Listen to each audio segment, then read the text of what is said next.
Hey guys, welcome back to the Chorizo Bros. We're going to start today's video off a little bit differently. First off, I want to go ahead and give a huge shout out to San Antonio Public Library. It's been a very long time since I've walked up and down the halls of the library and really utilized what they had to offer. Those of you that saw the last video that we did, Aryan was on, Jeremy was on, and something that they both really inspired me about was that they both utilize the library often. So I know Jeremy will sometimes rent DVDs when trying to catch up on all the videos that we do, and he picks up the books for those movies also. And Arian recently did the same thing for our Dolores Claiborne video. And so it really inspired me to go and check out the library that's down the street from me. So yeah, it was an amazing experience, especially since I hadn't been to a library in a very long time. So I was lucky to go in there, and it was nice and quiet and cool. The air conditioning was really working. I went in there and I was just going to roam around and just kind of browse. And I had a couple of books that caught my eye, and I'll be doing one of those books today on the show. So we'll talk about that in a second. But it was just a breath of fresh air. It was very cool because I typically have been doing books that I own already.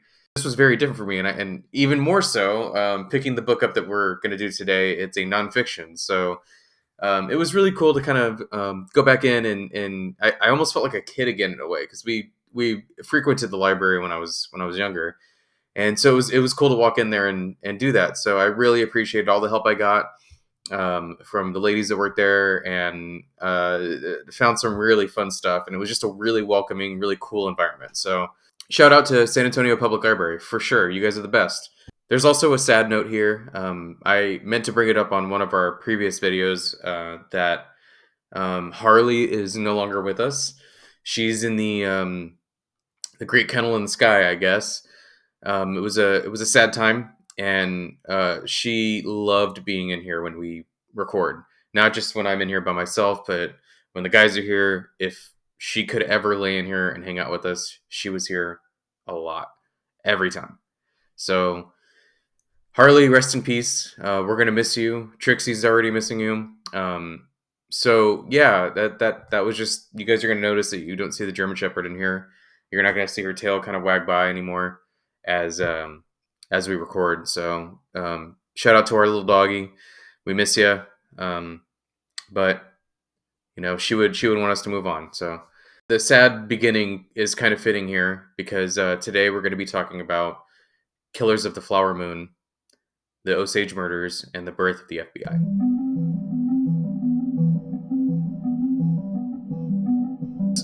This is going to be hard to rate, really, because what I want to say about it is that for sure it is very well written, very well researched.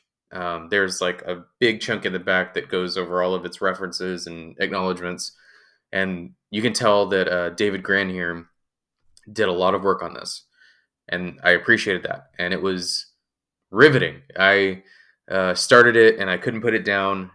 It's an amazing read, but it's a very sad story. It's a very dark story. It made me angry. It made me sad. It made me. It definitely opened my eyes to some of the atrocities that were happening, in the frontier's time, and then because this takes place in the 1920s, and it was just a rough kind of piece of history that was. It wasn't easy to look at. It wasn't easy to stare in the eye because he tells you exactly what's going on. It tells you about this conspiracy and so on. So I'll kind of tell you a little bit about that.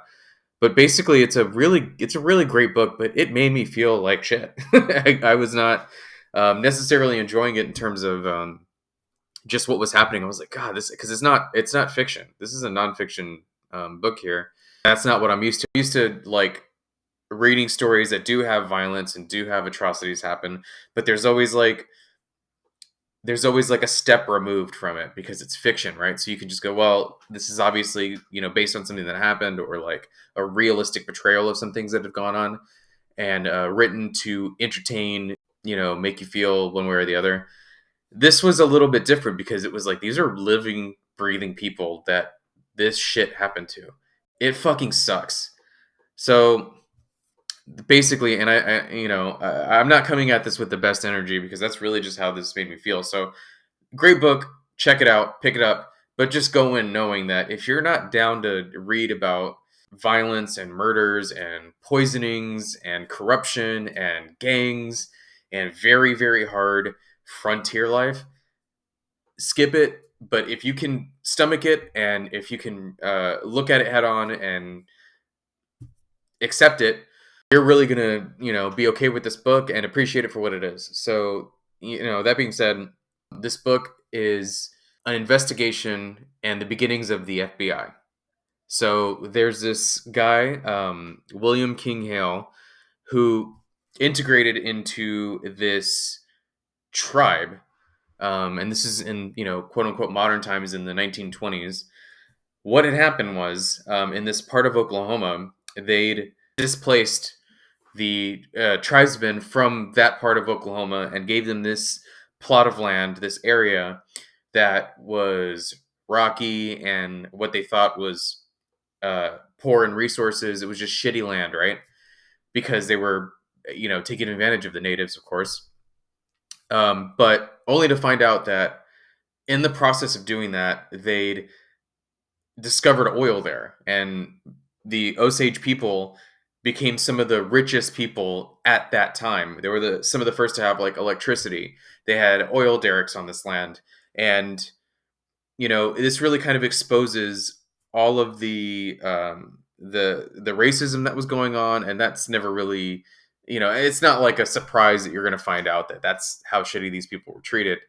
But so far as like they'd measure how much native blood you had in you, and then if you had a specific amount, then they'd designate a white person to oversee your finances. So these people were getting, rich off of the oil money, but even then they were like had somebody checking how they were spending the money, and that's just the beginning. So what ends up happening and how it starts off is Anna Brown, her body gets discovered. She goes missing first, and they assume because of what the time this is happening during Prohibition, right? So there's illegal moonshine being made. She's kind of a flapper, like party girl, and they're expecting that maybe she went into the one of the nearby towns to go party and dance and drink. And about a week passes, they discover her body, and through investigation they think, okay, well, maybe she just like died from drinking too much. She like overdosed, or the moonshine she got was bad and got poisoned by that. As it turns out, they discover she's shot in the skull. They take him to these doctors who they find out are corrupt on top of that, because this was a setup. And the doctors were in on it. They, through the autopsy, even though there's no exit wound to the skull, there is an entry wound. They can't find the bullet, and so that the doctors are in on it. They hit it, disposed of it to make sure there's no evidence. And this is just, I mean, I could go on and on how fucking awful this is. One of the ladies has diabetes, and it's basically found out that they were poisoning their insulin. And it's just this constant, like all of these people were just getting targeted. And the main guy was this William King Hale, right? He's the one that integrated into these people. He was known for being a friend. He was sort of a pillar of the community there. And he was like playing chess. He was like getting relatives in with these people, and he was marrying these people, and using those footholds to, if something happened to one of the Osage people, their head right would go to one of his family, and it would ultimately come to him. So it was just a way to exploit them.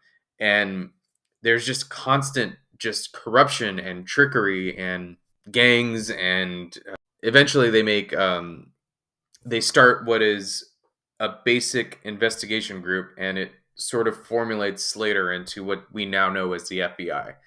So it's all very historical, and there are some moments in here that are super dry, which is fine. This is to be expected in a nonfiction novel, especially one such as this, where he's done so much research that you sort of expect a lot of it to be like, hey, you can't really make a point or sell it in a certain way without having, some nuts and bolts to kind of give you that realism to be like, hey, this is I'm telling the story, but here's the research that all this is based on. And if you're going to do it right, which I would argue David Grant did, some of the parts are going to sound a little bit dry. It's not just told in an entertaining way. It is really just letting you know what's going on here and how they discovered where all the corruption is happening. And it is it is a really great book. What ended up happening is Martin Scorsese made a movie based off of this book. So we have the Martin Scorsese mainstays in here. We have Leonardo DiCaprio. He's worked on a lot of Scorsese projects. We've got Robert De Niro. I think he's in his 80s now. I haven't seen this movie yet, but it's got a lot of reviews, mostly positive. Me and the guys might end up doing a video on this movie, so maybe that'll be in the works here because I'm excited to see this and see how close they got it and how it's dramatized even further removed from the book, right? Lily Gladstone's in this, and what people are saying is a standout performance in this. So very cool. Brendan Fraser's in this.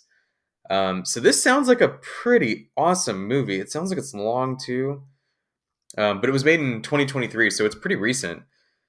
And I'm excited to see that. So this got Martin Scorsese's attention. So that says a lot. I know he's done adaptations in the past, and those are, I mean, I'm a huge fan of Martin Scorsese, so that's not really a surprise there that I'm going to watch this. So I can't speak on whether or not this is a great movie or a faithful adaptation of the book, or if it's going to get all the historical notes right. But I'm eager to see this, and I think it really says a lot about what this book is. I feel like this happened pretty quick. I feel like this book got some traction, got some popularity, and then they made this movie. So yeah, I'm really interested in that. One of the things that was really interesting about the book, to not talk about the movie now, is that the very last moment of the book, the last chunk, is Gran suspecting that there's a bigger conspiracy. Like there's some more digging.